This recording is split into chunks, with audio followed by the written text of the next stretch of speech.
Kim Chiu at Paulo Avellino magsasalita na ba sa isyu ng kasal? Muling nakatutok ang mga tagahanga ni Kim at Paulo matapos lumutang ang posibilidad na muling masalang ang dalawa sa isang interview. Dahil dito, marami ang umaasa na magkakaroon na sila ng pagkakataong magsalita tungkol sa mga isyong matagal nang pinag-uusapan sa publiko.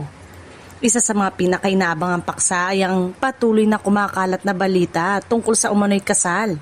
Bagamat maraming espekulasyon ang lumalabas, nananatiling palaisipan sa kanilang mga tagahanga kung ano talaga ang katotohanan sa likod ng mga usaping ito. Kung sakaling mapunta sa nasabing interview ang usapin tungkol sa kanilang relasyon at personal na buhay, tiyak na magiging sentro ng atensyon ang magiging sagot ni Kim at Paulo. Marami ang umaasang magiging direkta at malinaw ang kanilang pahayag. Hindi rin maiiwasang maging maingat ang dalawa sa kanilang mga sasabihin, lalo na't sensitibo ang usapin at maraming detalye ang patuloy na pinag-uusapan online. Gayunpaman, maaaring maging pagkakataon nito upang marinig mismo mula sa kanila ang kanilang panig.